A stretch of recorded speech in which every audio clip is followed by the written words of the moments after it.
한 절씩 교독합니다. 제가 1절 읽습니다. 요나가 물고기 뱃속에서 그의 하나님 여호와께 기도하여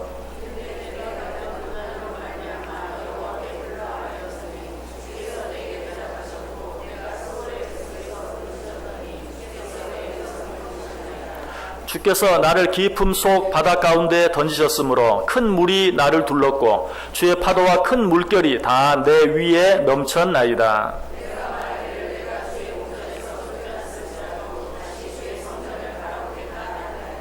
물이 나를 영혼까지 둘러싸우며 깊음이 나를 에워싸고 바다 풀이 내 머리를 감쌌나이다.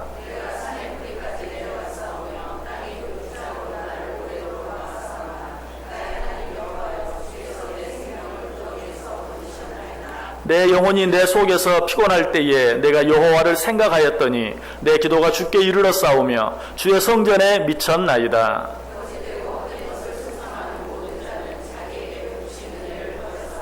나는 감사하는 목소리로 주께 제사를 드리며 나의 소원을 주께 갚겠나이다. 구원은 여호와께 속하였나이다 하니라. 아멘. 자, 우리 옆 사람들과 한번 인사합니다. 참 잘 오셨습니다. 큰 은혜 받으시기 바랍니다. 네, 오늘도 정말 잘 오셨습니다. 하나님의 큰 은혜가 여러분 모두 위에 넘치시기를 주님의 이름으로 간절히 축원합니다. 우리 요나의 기도에 대해 생각해 보고 있습니다. 맨 첫 번째 시간에 어떤 내용을 생각해 보았습니까? 요나가 하나님께 감사의 기도를 드렸다. 그것이 뭐 그리 특별합니까? 그 기도는 평범한 중에 드려진 기도도 아니고 정말 감사할 수밖에 없는 어떤 상황 가운데서 드려진 기도가 아니라 깊은 바닷속 물고기 뱃속에서 도무지 감사할 수 없는, 감사는 고사하고 숨도 제대로 쉴 수 없는 그런 가운데서 드려진 감사이기 때문에 그 감사의 기도는 정말 아름다운 것이다 라고 말씀을 드렸어요. 그리고 그 사실을 통해서 우리가 또 생각해 본 것은 무엇입니까? 감사는 어떤 감사할 만한 일에 대한 결과가 아니다.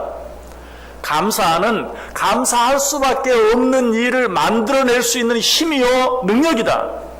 감사할 수 없는 상황 가운데서도 진심으로 감사할 때 감사할 수밖에 없는 일들이 우리 가운데 주어진다. 감사는 감사할 수밖에 없는 일을 불러오는 힘이요 능력이다 라고 말씀을 드렸어요.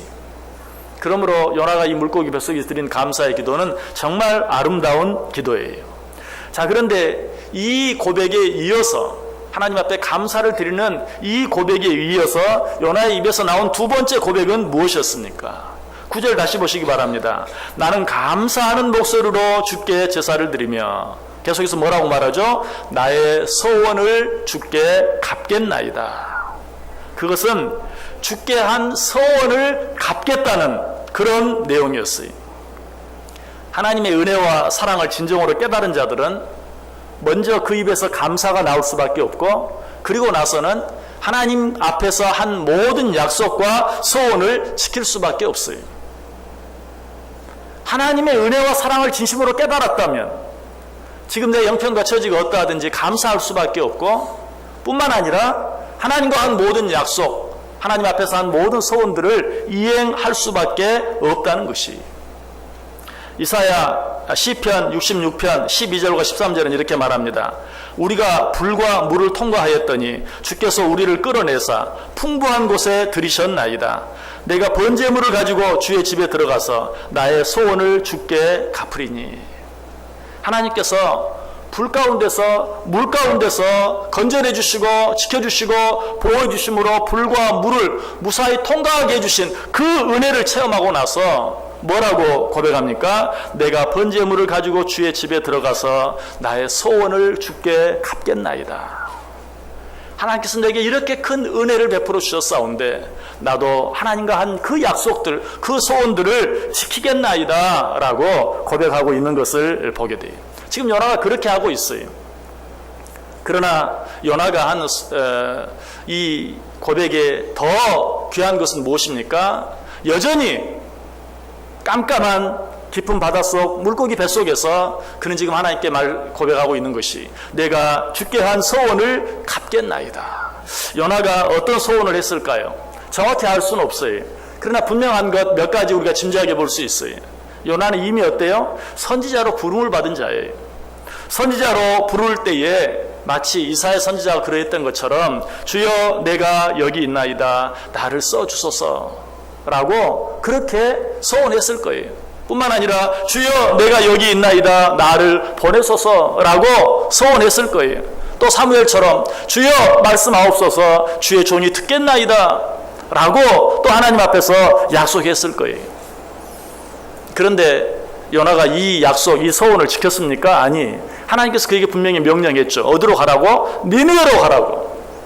저 큰 성읍 니느웨로 가라 라고 명령했어요. 그런데 요나가 그 명령에 순종했습니까? 자, 우리가 미루어 짐작해 보건대 하나님께서 그를 선지자로 부를 때 그는 틀림없이 주여 내가 여기 있나이다 나를 보내소서, 어디든지 나를 보내소서, 내가 가겠나이다 라고 약속하고 소원했을 터인데, 지금 하나님께서 그를 니느웨로 가라고 했는데도 그는 어때요? 자기 생각으로, 자기 이성으로는 도무지 이해할 수 없다는 것 때문에 그곳으로 가지 아니하고 엉뚱하게 다시스로 가는 배를 타고 말았던 것을 보게 돼요. 하나님과 한 약속을 그가 지키지 않은 것이, 이제 그는 그것을 깨달았어요. 아, 하나님께서 나를 부르실 때 나는 분명히 하나님 앞에 주여 나를 보내소서, 내가 주께서 말씀하신 곳이라면 어디든지 가겠나이다 라고 약속하고 소원하고, 주님께서 니느웨로 가라고 하는데 그 사람들이 미워서, 하필이면 왜 니느웨입니까? 망해야 마땅한 저 사람들을 왜 그 사람들에게 가서 복음을 전하라고 합니까? 나는 못합니다. 세상 모든 나라 모든 민족을 향해 간다 할지라도 저 사람들을 향해서는 갈 수 없습니다 라고 자기가 한 약속을 깨버리고 말았던 것이. 그러나 그는 어때요? 깨달았어요. 아, 물고기 뱃속에 들어가서야 깨달았어요. 내가 하나님께 한 약속을 지키지 못했구나. 내가 하나님께 한 소원을 지키지 못했구나. 내 마음에 들지 않는다고, 내가 이해할 수 없다고 해서 그 약속을 내가 깼구나. 그러면서 지금 뭐라고 말하고 있어요? 내가 주께 한 소원을 갚겠나이다. 여러분, 이 고백은 4절에 나타난 다시 주의 성전을 바라보겠나이다 라는 것과 똑같은 것이, 하나님이 내가 원치 않는, 내가 바라지 않는 어떤 명령을 내렸다고 해서 등을 돌렸어요. 그리고 하나님께서 말씀하신 곳이 아닌 전혀 다른 곳으로 가고 말았어요. 그런데 뭐라고 고백하죠? 내가 다시 주의 성전을 바라보겠나이다. 다시 주님을 바라보겠나이다. 다시 주님의 뜻에 순종하겠나이다. 그리고 또 끝부분에서 뭐라고 말하고 있어요? 내가 주께 한 소원을 갚겠나이다. 이것은 지금 요나가 이 기도를 시작하면서 처음과 끝에 동일한 고백을 반복해서 하고 있는 것이, 여러분, 우리 자신은 어떻습니까? 혹시 하나님 앞에 소원하고 약속한 일을 잊어버리고 있지는 않습니까?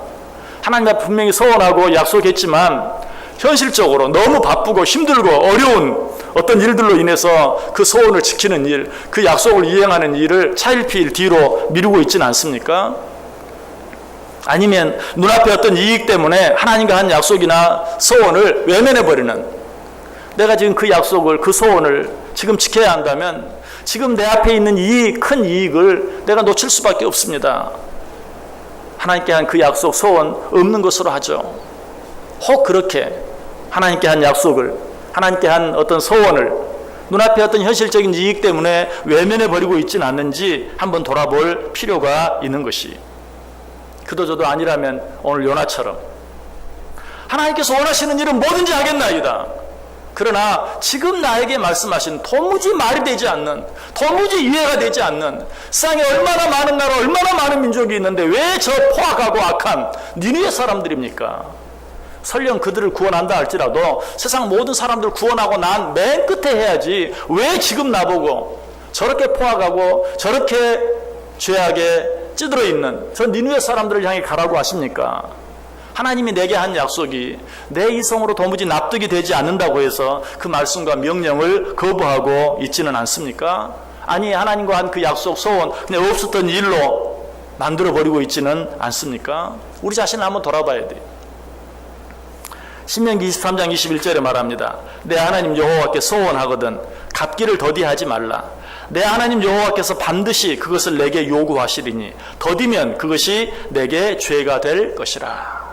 하나님께 한 약속이 있느냐? 하나님과 한 소원이 있느냐? 그렇다면 그 약속과 소원을 반드시 지키라. 그렇게 하지 아니하면 그것은 너에게 죄가 될 것이다. 만약 우리가 하나님과 한 약속, 하나님께 한 소원 지키지 아니하면 어떻게 하신다고 말씀하십니까? 요한계시록 2장 5절에 말씀하시죠. 그러므로 어디서 떨어졌는지를 생각하고 회개하여 처음 행위를 가지라. 만일 그리하지 아니하고 회개하지 아니하면 내가 내게 가서 내 촛대를 그 자리에서 옮기리라. 네가 혹시 하나님과 한 약속을 이행하지 아니한 것이 생각나는 일이 있느냐? 그렇다면 속히 회개하고 돌이키라. 속히 그것을 지키라. 속히 그것을 갚으라. 그러지 아니하면 내 촛대를 내게서 옮겨버리고 말겠다라고 이야기하고 있는 것을 보게 돼요. 우리가 소원한 것을 반드시 받기를 원하시는 하나님, 우리가 소원한 것을 지키는 것을 기뻐하시는 하나님, 그 하나님 앞에 우리는 우리가 한 모든 소원들을 반드시 이행할 수 있어야 돼요. 그 소원을 이행하면 아까 한 그 무서운 징계 대신에 하나님께서 우리에게 약속하신 그 약속들을 지키세요. 어떤 약속? 내가 너를 축복하겠다. 내가 너와 함께 하겠다. 내가 너를 지키겠다. 라는 그 약속들을 하나님께서도 신실하게 지키신다는 것이. 말도 안 되는 것처럼 느껴지는 그런 소원, 혹 내가 실수로 잘못한 소원이 있다 할지라도 그것까지라도 지키라 라고 성경은 이야기. 우리가 그 사실을 누구를 통해서 알게 됩니까? 입다를 통해서 보게 되죠. 입다. 내가 전쟁에서 승리하고 돌아올 때 나를 제일 먼저 환영하는 사람을 하나님께 제물로 드리겠나이다. 이거 잘못된 소원이었어요. 왜? 제 아무리 어떤 기쁜 일, 감사할 만한 일이 있다 할지라도 사람을 제물로 드리는 일은 결코 해서는 안 되는 일이었어요. 그럼에도 불구하고 하나님께서는 이 입다를 자기를 제일 먼저 환영하기 위해서 나왔던 자기 딸을 제물로 드림으로 말미암아 소원을 이행한 그 입다를 히브리서 11장에서 믿음의 영웅으로 추켜 세우고 있는 것을 보게 돼요. 물론 이 내용에 대해서는 좀 더 설명이 필요해요. 그러나 이 시간 다 말씀드릴 수는 없어요. 이 시간에 생각하기를 원하는 것은 도무지 납득할 수 없는 소원까지라도 이행했을 때 하나님께서는 그 소원 이행한 것을 인정해 주시고 축복해 주셨다는 사실이. 그래서 다윗은 이렇게 말해요. 시편 15편 4절에서 그의 마음에 소원한 것은 해로울지라도 변하지 말라. 그때 할 때는 내가 필요해서 했어요. 약속도 하고 소원도 했어요. 그러나 지금은 그렇게 하는 것이, 그 약속과 소원을 이행하는 것이 나에게 큰 손해가 될 수밖에 없어요. 그럼에도 불구하고 그것들을 이행하라라고 이야기하고 있어요. 여러분 방금 드렸던 이 시편 15편 4절 그의 마음에 소원한 것은 해로울지라도 변하지 아니하며 라는 이 말씀은 다윗이 언제 한 말인지 여러분 아십니까? 이 말씀은 다윗이 어떤 자가 주의 성산에 거하게 될 것인가, 어떤 자가 주의 장막에 거하게 될 것인가 하는 것에 대해서 여러 가지 조건을 이야기하면서 그 가운데 8번째 조건으로 우리에게 말해주고 있는 것이. 자, 성경을 같이 한번 찾아보겠습니다. 시편 15편 1절에서 5절까지 있는 말씀 보겠습니다. 시편 15편 1절에서 5절까지.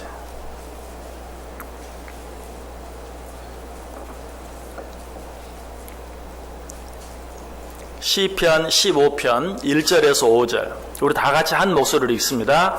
여호와여, 주의 장막에 머무를 자 누구오며 주의 성산에 사는 자 누구오니이까? 정직하게 행하며 공의를 실천하며 그의 마음에 진실을 말하며 그의 혀로 남을 허물하지 아니하고 그의 이웃에게 악을 행하지 아니하며 그의 이웃을 비방하지 아니하며 그의 눈은 망령된 말을 멸시하며 여호와를 두려워하는 자들을 존대하며 그의 마음에 소원한 것은 해로울지라도 변하지 아니하며 이자를 받으려고 돈을 꾸어주지 아니하며 뇌물을 받고 무죄한 자를 해하지 아니하는 자이니 이런 일을 행하는 자는 영원히 흔들리지 아니하리이다. 아멘. 여기 보면 누가 주의 장막에 머무를 수 있느냐, 누가 주의 성산에 살 수 있느냐, 무슨 말이에요? 누가 주님과 함께 동고동락하며 그 기쁨과 즐거움을 누리며 살겠느냐 라고 이야기한 후에 10가지 주의 장막에 거할 수 있는 자, 주의 장막에 살 수 있는 자의 자격으로 10가지를 이야기하고 있어요.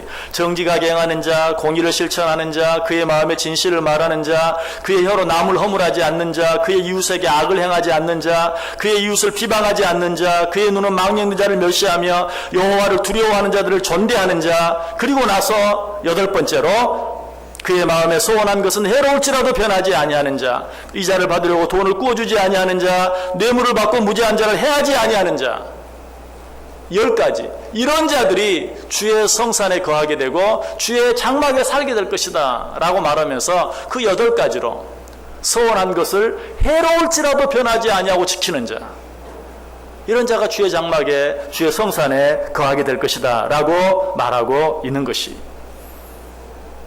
그러므로 우리는 어떻게 해야 합니까? 하나님 앞에서 한 약속, 하나님께 한 소원들, 내게 해가 된다 할지라도 반드시 이행하고 지킬 수 있어야 돼요.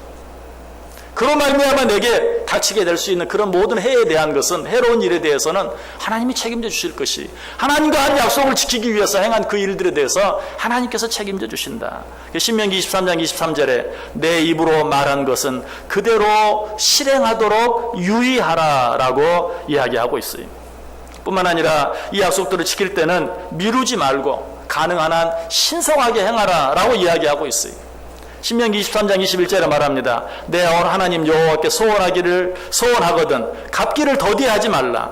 내 하나님 여호와께서 반드시 그것을 내게 요구하시리니 더디면 그것이 내게 죄가 될 것이라. 무슨 말이에요? 우선순위를 하나님 앞에서 한 약속에 두라. 우선순위를 하나님께 한 소원에 두라. 지금 내 처지와 형편이 도무지 그 소원한 것들을 이행하지 못할 만큼 바쁘고 힘들고 어렵다 하더라도 다른 그 어떤 일보다도 먼저 하나님과 약속한 것을 지키고 하나님께 소원한 것을 지키라 라고 말하고 있어요. 뿐만 아니라 하나님께 한 약속, 하나님께 한 소원을 지킬 때는 흠없이 정확하게 해야 한다라고 또 말하고 있어요. 레위기 22장 21절에 말합니다.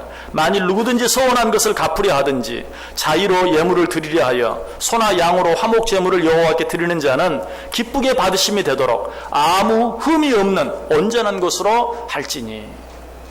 자, 예를 들어서 말씀을 드리면, 하나님 내게 이 일을 허락해 주신다면 내게 있는 소 10마리를 하나님께 드리겠나이다 라고 약속했다고 가정해 보세요. 첫째는 정확하게 그 소원한 것을 지키라. 소 10마리를 약속한 대로 하나님께 번제로 드리라. 그 다음에 뭐라고 말합니까? 흠없이 지키라. 무슨 말이? 소 10마리를 드리는 것으로 다 된 것이 아니고 정말 가장 좋은 소 10마리로 드릴 수 있어야 한다. 소 10마리로 드린다고 해놓고 내가 가지고 있는 소 가운데 가장 비리비리한 문제가 있는, 시장에 내다 팔 수도 없는 그런 소 10마리, 그렇게 하지 말고 하나님께 약속하고 소원한 것은 정확하게 뿐만 아니라 흠이 없도록 행하라 라고 이야기하고 있어요. 우리가 하나님께 급할 때는 어떤 약속을 하고 소원을 하고 후에는 그 어떤 일들이 이루어졌을 때는 어때요? 정말 교묘하게 내가 할 수 있는 가장 쉬운 방법으로 그런 일들을 행할 때도 없지 않아 있어요. 그것이 우리 인간의 간사한 마음이, 하나님은 그런 우리의 마음을 아시고 네가 소원한 것을 갚을 때는 정확하게 흠이 없이 행하라 라고 이야기하고 있어요. 우리가 그렇게 하나님 앞에서 행한 약속과 소원을 이행할 때 하나님께서도 우리에게 한 모든 약속들을 넘치도록 우리에게 허락해 주시고 이행해 주신다라는 것을 오늘 우리에게 가르쳐 주고 있어요. 오늘 요나에게도 그렇게 했어요. 요나가 하나님께 한 약속, 하나님께 한 소원 어기고 하나님께서 원하시는 곳과 전혀 다른 곳을 향해 나아갔을 때 그가 갈 수 있는 곳은, 그가 도착한 곳은 깊은 바닷속 물고기 뱃속이었어요. 그러나 그때 비로소 하나님과 한 약속을 지키지 아니한 것을 깨닫고 내가 주께 한 소원을 갚겠나이다 라고 고백했을 때 어떤 일이 일어납니까? 다시 9절 10절 보세요. 나는 감사하는 목소리로 주께 제사를 드리며 나의 소원을 주께 갚겠나이다. 구원은 여호와께 속하였나이다 하니라. 여호와께서 그 물고기에게 말씀하시매 요나를 육지에 토하니라. 내가 내 소원한 것을 갚겠나이다 라고 하나님 앞에 다시 한번 소원하고 약속했을 때 비로소 하나님께서는 물고기를 명하사 그를 육지에 토해 놓게 하셨다는 것이. 자, 그런데 이 말씀 속에서 또 한 가지 요나가 하나님께 드렸던 중요한 기도의 제목을 우리는 발견하게 돼요. 그것은 무엇입니까? 우리가 이미 생각한 대로 첫 번째로 나는 감사하는 목소리로 주께 제사를 드리며, 도무지 감사할 수 없는 상황에서 하나님께 감사했다. 그리고 나의 소원을 주께 갚겠나이다. 눈앞에 있는 어떤 일이 내가 이해할 수 없다고 해서, 하나님이 명령하신 일이 내가 이해할 수 없는 일이라고 해서 그 소원을 거부하고 지키지 않았는데 이제 깨닫고 그 소원을 갚겠나이다 라고 고백하고 있어요. 자, 그리고 나서 계속해서 또 한 가지 하나님께 뭐라고 말합니까? 구원은 여호와께 속하였나이다. 요나가 드린 마지막 기도에 구원은 여호와께 속하였나이다. 이것은 기도의 마지막에 있는 마지막 기도일 뿐만 아니라 가장 중요한 기도예요. 기도하는 자들이 반드시 기억해야 될, 어떤 기도를 하든지 반드시 기억해야 될, 그리고 반드시 빼놓지 말아야 될 그런 기도예요. 왜 그렇습니까? 구원은 여호와께 속하였나이다. 무슨 말이에요? 이 말은 이 세상의 모든 일에 대한 결정권은 하나님께 있나이다. 바꿔서 말하면 내가 지금 하나님 앞에 이렇게 기도했나이다. 그러나 이 모든 일들을 결정하시고 허락하시는 것은 하나님의 손에 달려있나이다 하는 것을 고백함으로 이 기도를 마치고 있는 것이. 여러분, 요나가 지금까지 어떻게 했습니까? 비록 지금 니느웨로 가라는 하나님의 명령을 어기고 엉뚱한 곳 다시스로 갔지만 하나님께서 그를 선지자로 부르실 때 또 그동안의 모든 일들을 역시 우리가 미루어 짐작해 본다면 나름대로 최선을 다했어요. 나름대로 열심히 사는 사람이었어요. 그럼에도 불구하고 그가 도착한 것은 어디였어요? 물고기 뱃속이었어요. 그는 세상 모든 일들이 인간의 노력과 인간의 뜻대로 되어지는 것이 아니라는 사실, 세상 모든 일들이 하나님의 손에 달려있다는 사실을 그는 분명히 깨달았어요.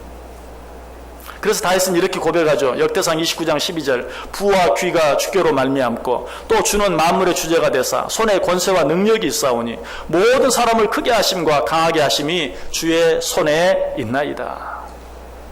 부와 귀가 주께 말미암고 또 주는 만물의 주제가 되사 손에 권세와 능력이 있어 모든 사람을 크게 하심과 강하게 하심이 주의 손에 있나이다. 다윗이 한 이 고백과 오늘 요나가 한 구원은 여호와께 있나이다, 여호와께 속하였나이다 라는 고백은 정확히 똑같은 것이, 세상 모든 일이 하나님의 손에 달려있나이다. 그 모든 일들에 대한 결정권은 오직 하나님께 있습니다.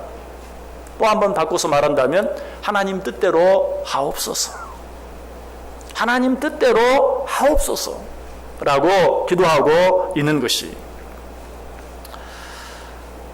무엇보다도 구원은 여호와께 속하였다는 이 요나의 고백 속에는 그 말 그대로 우리 인간의 구원이 하나님께 달려있다는, 우리 인간의 어떤 행위와 노력으로 말미암아 우리가 구원받을 수 있는 것이 아니라 우리의 모든 구원은 전적으로 하나님의 손에 달려있다는, 하나님의 은혜로 말미암아 되어진다는 사실을 오늘 우리에게 가르쳐 주고 있어요.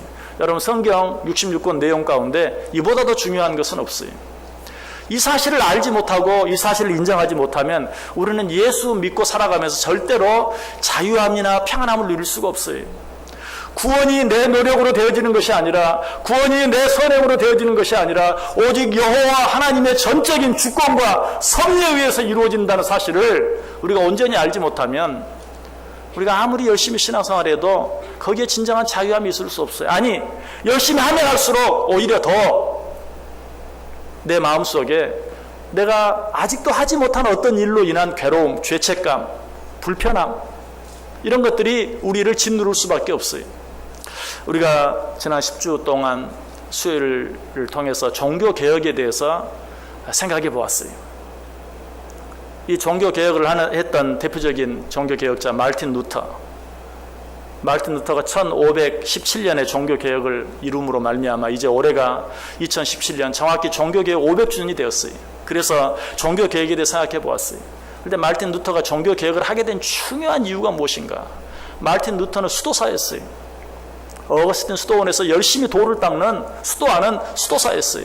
그런데 아무리 수도를 해도, 아무리 절제를 하고, 아무리 금욕생활을 하고, 아무리 노력을 해도 마음에 자유함이 없는 거예요. 평안함이 없는 거예요. 그러면 그럴수록 더 불편해지고 더 힘들어지는 거예요. 그러던 중에 그의 눈에 들어온, 그의 마음에 박힌 말씀이 있었어요. 의인은 믿음으로 말미암아 사는 것이다.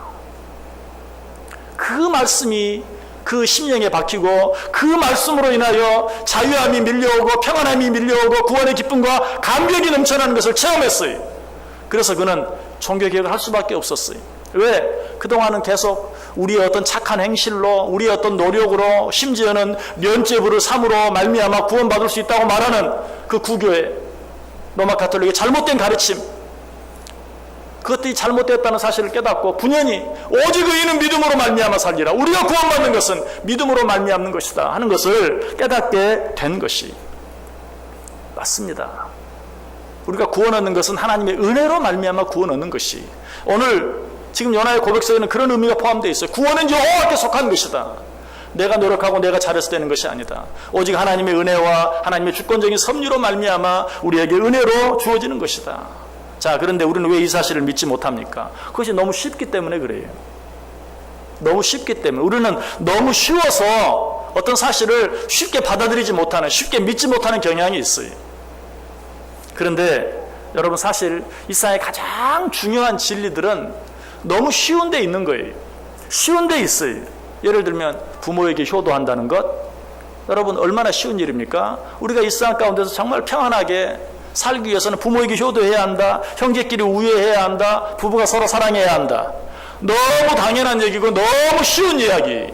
그럼에도 불구하고 너무 당연하고 너무 쉬우니까 그것은 생각하지 아니하고 엉뚱한 데서 행복을 찾고 기쁨을 찾고 평안을 찾고, 여러분 그것이 기쁨과 평안과 행복을 가져다 줍니까? 아니, 오히려 우리의 마음을 더 불편하게 하고 힘들게 하고 어렵게 만들어요.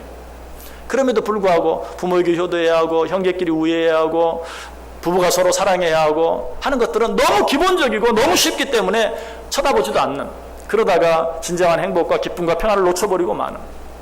여러분, 신앙생활 하면서 가장 중요한 것은 무엇입니까? 구원은 여호와께 속하였나이다. 나의 구원에 관한 모든 것, 세상에 되어지는 모든 일에 대한 전적인 주권이 하나님의 손에 달려있나이다. 내가 노력한다고, 내가 힘쓴다고, 내가 애쓴다고 되는 것이 아님을 고백합니다 라는 그 믿음 속에 들어있는 것이. 그런데 왜 우리가 이 사실을 믿지 못해요? 그 사실이 너무 쉽기 때문에 뿐만 아니라 악한 사단 마귀가 그 사실을 믿지 못하도록 방해하기 때문에 그래요.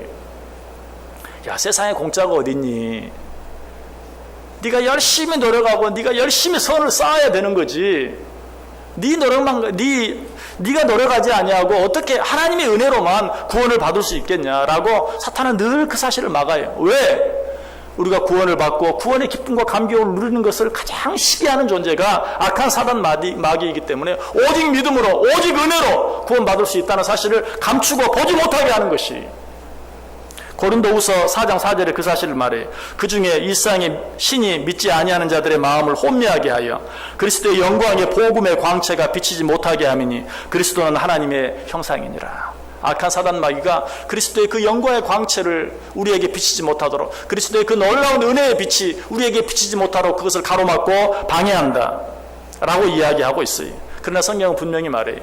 구원은 우리의 선행과 노력으로 되어지는 것이 아니라 하나님의 은혜로 되어진다. 대표적인 구절이 어떤 구절이죠? 에베소 2장 8절 9절. 너희는 그 은혜에 의하여 믿음으로 말미암아 구원을 받았나니 이것은 너희에게서 난 것이 아니요 하나님의 선물이라. 행위에서 난 것이 아니니 이는 누구든지 자랑하지 못하게 함이니라. 너희 구원은 믿음으로 말미암아 하나님의 은혜로 말미암아 주어진 것이다. 선행으로 되어지는 것이 아니다 라고 분명히 이야기해요. 디도서 3장 5절도 말합니다. 우리를 구원하시되 우리가 행한 바 의로운 행위로 말미암지 아니하고 오직 그의 긍휼하심을 조차 중생의 씻음과 성령의 새롭게 하심으로 하셨나니. 우리를 구원하시되 우리의 행위로 말미암지 아니하고 오직 그의 긍휼하심을 따라 중생의 씻음과 성령의 새롭게 하심으로 하셨다. 너무나 잘 아는 말씀 요한복음 14장 6절 예수께서 이르시되 내가 곧 길이요 진리요 생명이니 나로 말미암지 않고는 아버지께로 올 자가 없느니라. 네가 아무리 노력하고 했어도 나로 말미암지 않고는, 예수 그리스도의 십자가의 그 은혜로 말미암지 않고는 아버지께로 올 자가 없느니라. 구원받을 자가 없느니라. 사도행전 4장 12절은 보다 노골적으로 말합니다. 다른 이로서는 구원을 받을 수 없나니 천하 사람 중에 구원을 받을 만한 다른 이름을 우리에게 주신 일이 없음이니라. 그리고 시편 3편 8절이 말합니다. 구원은 여호와께 있사오니 주의 복을 주의 백성에게 내리소서. 시편 37편 39절도 의인들의 구원은 여호와께로부터 오나니 그는 환난 때 그들의 요새이시로다. 믿으십니까? 우리의 구원은 우리의 노력과 우리의 선행으로 말미암아 되어지는 것이 아니라 하나님의 긍휼하심을 조차 중생의 씻음과 성령의 새롭게 하심으로, 하나님의 그 놀라운 사랑으로 말미암아 예수 그리스도의 그 놀라운 십자가의 은혜로 말미암아 우리에게 주어지는 것이다. 이 사실을 믿지 못하면 신앙생활이 피곤할 수밖에 없어요. 힘들 수밖에 없어요. 애쓰고 노력할수록 더 짐이 무거워질 수밖에 없어요. 우리는 이미 하나님의 사랑과 그 놀라운 우리 주 예수 그리스도의 십자가의 은혜로 말미암아 구원을 받은 자들인 것을 믿으시기 바랍니다. 그렇게 할 때 우리 안에 진정한 자유함과 평안함이 있는 것이, 이 사실을 믿지 못했던 니고데모, 어떻게 해야 합니까? 또 어떻게 이런 일이 있을 수 있습니까? 라고 계속해서 질문하고 또 질문할 때 그는 예수님으로부터 어떤 대답을 들어야 했습니까? 네가 땅의 일을 말하여도 믿지 아니하거든 하물며 하늘 일을 말하면 믿겠느냐? 네가 지금 어떻게 해야 구원받을 수 있느냐고 그 방법을 묻느냐? 내가 땅의 일을 말해도 너는 믿지 못하는데 하나님의 일을 말하면 네가 믿을 수 있겠느냐? 라는 그런 핀잔만 듣고 돌아설 수밖에 없었어요. 부자 청년도 말합니다. 내가 무슨 선한 일을 해야 구원을 받을 수 있습니까? 예수님이 말합니다. 너는 재물이 많으니 그 재물을 팔아 가난한 자에게 주어라. 그러자 이 청년은 근심하고 돌아갔다 라고 말하고 있어요. 여러분, 이 말이 네 재물을 팔아서 가난한 자에게 주면 너는 구원받을 수 있다 그런 말입니까? 아니, 네가 지금 무슨 선을 행해야 구원받을 수 있냐고 나에게 물었느냐? 그러면 제일 먼저 네가 가장 많이 가지고 있는 그 재물, 그거 팔아서 가난한 자에게 주어라. 이 청년은 그걸 하지 못하고 돌아서고 말았어요. 뭘 우리에게 가르쳐 줍니까? 그것도 못하는 네가 네 힘으로 구원을 받아보겠다고 내가 무슨 일을 행해야 구원받느냐고 내게 물어보느냐? 사실 재물이 많은 사람이 가장 쉽게 할 수 있는 일이 재물을 팔아서 가난한 자들에게 도울 수 있는 일이에요. 그 일도 하지 못하면서 네가 지금 내가 어떻게 해야 구원을 받을 수 있냐고 내게 묻느냐? 네 힘으로는 구원받을 수 없다. 하나님의 은혜가 아니면 되지 않는다 하는 것을 우리에게 가르쳐주고 있어요. 여러분, 이 이야기를 부자 청년의 이야기로만 듣지 마세요. 여러분 자신에게 한번 하나님이 나에게 묻는다고 생각해 보세요. 네게 있는 재물 많든 적든 그거 팔아서 가난한 자에게 주어라. 여러분 하실 수 있습니까? 혹 나는 그렇게 할 수 없습니다 라는 생각이 눈꽃만큼이라도 있다면 그것도 못하는 내가 어떻게 내 노력으로 구원을 받겠습니까? 하나님의 은혜가 아니면 나는 안 됩니다. 예수 그리스도의 그 십자가 은혜가 아니면 나는 안 됩니다 라고 고백하고 그 앞에 엎드릴 수 있어야 돼. 요나가 그랬어요. 지금까지는 자기 잘난 맛에 아니 그 니느웨로 가라고요? 왜 그 사람들을 구원해야 합니까? 도대체 지금 하나님께서 당신이 하시는 말씀의 의미가 무엇인지 알고나 계십니까? 하면서 니느웨로 가지 아니하고 다이스로 갔어요. 그러나 이제 깨달았어요. 뭐를? 내 생각, 내 뜻이 다 맞지 않다는 것. 그래서 지금 말해 구원은 여호와께 속하였나이다. 모든 세상만서 되어지는 일들, 아니 나의 구원은 다른 어떤 것에 있는 것이 아니라 내 노력, 내 행함, 내 어떤 이성에 있는 것이 아니라 오직 하나님의 은혜에 있습니다. 구원은 여호와께 속한 것입니다 라고 고백하고 있어요. 그렇게 했을 때 어때요? 그렇게 했을 때 어떤 일이 일어났습니까? 다시 10절 보세요. 여호와께서 그 물고기에게 말씀하시매 요나를 육지에 토해내니라. 그 깜깜한 바닷속에서 그 어둡고 칙칙한 물고기 뱃속에서 벗어나 밝은 대명천지로 나오게 되는 그런 은혜를 체험하게 되었다. 언제? 구원은 여호와께 속하였나이다. 내가 지금 이렇게 기도하고 있지만 이 기도에 대해서 응답하시고 하시지 않는 것, 이 일들을 이루시고 이루시지 않는 것, 이 모든 일들은 오직 당신의 손에 달렸나이다 라고 고백하고 인정할 때 비로소 어때요? 그는 그 어둡고 깜깜한 곳에서 벗어나서 밝은 대명천지로 나올 수 있었다는 사실이, 여러분 주님이 주시는 기쁨과 감사와 평안을 누리며 살기를 원하십니까? 무엇보다 믿지 않은 사람들은 갖지 않은 오직 하나님을 믿는 사람만이 누릴 수 있는 진정한 자유함, 무엇도 나를 얽어맬 수 없는 진정한 자유함을 누리며 살기를 원하십니까? 어떻게 해야 합니까? 오늘 요나가 고백한 주여 구원은 여호와께 달려있나이다. 세상 모든 일이 하나님의 손에 달려있나이다. 이 일을 이루시고 이루시지 않는 것이 모두 하나님의 뜻에 달려있습니다 하는 것을 인정하고 고백하고 그 앞에 항복할 때 비로소 성경이 우리에게 말씀하시는 하나님을 알지 못하고 믿지 못하는 자들은 맛볼 수 없는 하나님을 아는 자들만이 누릴 수 있는 진정한 기쁨, 진정한 자유함, 진정한 평안함이 우리에게 주어진다는 것이에요. 오늘 이 요나의 고백이 저와 여러분의 고백이 되어서 주여 내가 소원한 것을 주께 갚겠나이다. 구원은 여호와께 속하였나이다 라고 하나님 앞에 고백하고 항복할 때에 우리가 지금 처해 있는 곳이 어떤 곳이든지 그곳이 설령 깊은 바닷속 어두운 물고기 뱃속과 같은 곳이라 할지라도 주님께서 그곳에서 벗어나게 하심으로 정말 우리에게 진정한 기쁨과 자유와 평안함을 주시는 그 은혜를 체험하고 누릴 수 있는 저와 여러분 될 수 있기를 주님의 이름으로 간절히 축원합니다. 기도하겠습니다. 하나님 감사합니다. 내가 하나님 앞에 약속하고 이행하지 못한 것이 있습니까? 주여, 하나님 앞에 한 약속인 줄 알고 이행하게 하여 주옵소서. 진정한 기쁨과 자유함과 평안함이 내 노력으로 되어지는 것이 아니라 하나님의 은혜로 말미암아 되어지는 것을 인정하고 구원은 여호와께 속하였나이다 라고 고백할 수 있게 해 주옵소서. 그리하여 내 힘으로 그렇게 발버둥 쳐도 이루지 못하고 맛보지 못하고 누리지 못했던 진정한 기쁨과 자유와 평안이 내 속에 넘치게 하여 주옵소서.